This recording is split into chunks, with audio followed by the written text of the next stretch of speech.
And I was thinking about all these things, regret, everything like that. But you obviously have some regrets as well. Can you talk about your regrets, inshallah? Yeah, good. Switch on. That was a good move there. Is it? Yeah. So one thing that happened for me, alhamdulillah, that while I was at university, I kind of cruised through university. I didn't really have to work that hard. My first came reasonably easy. And I just wasted a lot of time at uni. You know, I wasn't that religious practicing type, and I just wasted a lot of time, did a lot of rubbish.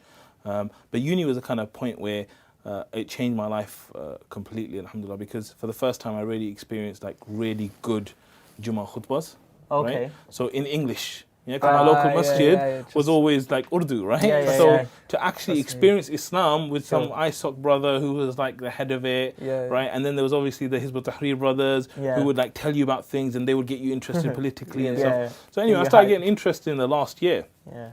And I remember one Ramadan.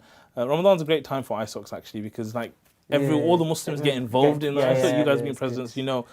So I was just a nobody everyday kind of Muslim who's going to the prayer room.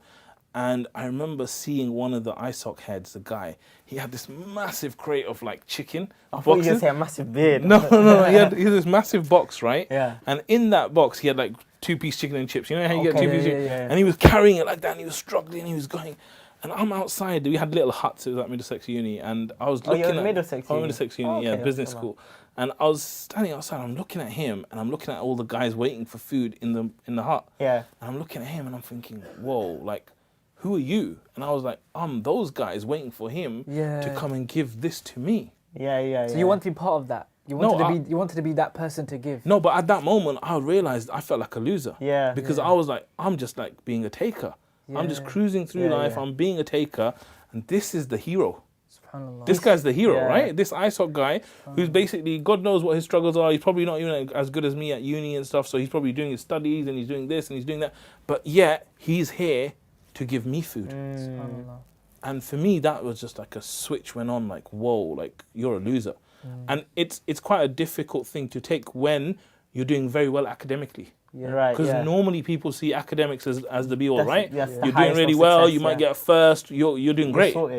But my mindset was, whoa, you're actually a loser. Because what are you doing to add value to people's lives? Because my parents, my mum and dad, they've always been they've been givers their whole lives, right? And they've always given to me, they've allowed me to do things in my life. And I was like, I'm not like that. Or I've become not like that, right? So that moment for me was like a big awakening. And suddenly I went into this mode that when you realize what you are, you actually start regretting. So I had massive regrets about these last 2-3 years that I've just spent in uni, because I'm like, this is the time when you're free. Now I'm going to go to work. I'm going to get fully into work. These years I've just wasted, right? And you know, most of us, I think we've been through our lives and we wasted, but it was a huge realization. So what happened after that then?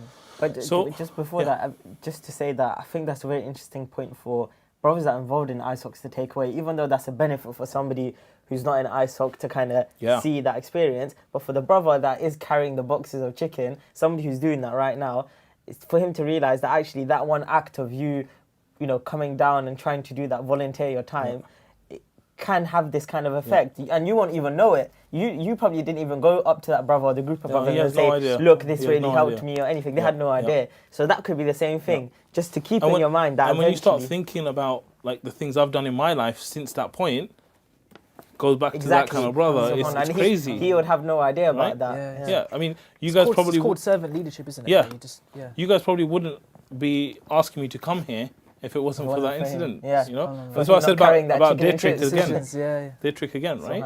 So at that point, what I think makes you appreciate life as well, isn't it?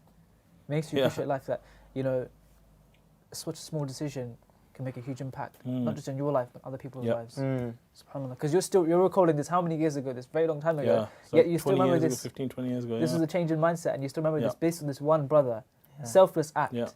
Very inconvenient. A lot of times, let it be known, in terms of ISOC, Charity Week, whatever, because Charity Week's happening right now. That's true. Like a lot of people just like work hectic, and often maybe they don't have the right intention of Allah, but generally the effort they put in, and they don't really see that effort, or they don't feel as though it's made an impact. Let it be known, it does make an impact. It really does. And this is very important for the whole mindset around giving, because you know, like I said, because from that moment, what happened then in my mind is like, right, you know what, screw this.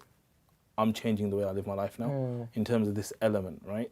And so what I said from that point is that now I need to basically become someone who's going to add value and give to others, right? And so at that point, I kind of used that regret then to go off and do different things. So that very next year, I came back to uni, even though I wasn't at uni. You weren't a student anymore. No, I wasn't a student, nothing. And I decided to help with them, Ramadan right, food. okay. Because I knew a caterer and this and that. Yeah. So I started helping with food. And that was my real first experience into like volunteering and doing things for the sake of Allah and stuff. And it just changed my life forever.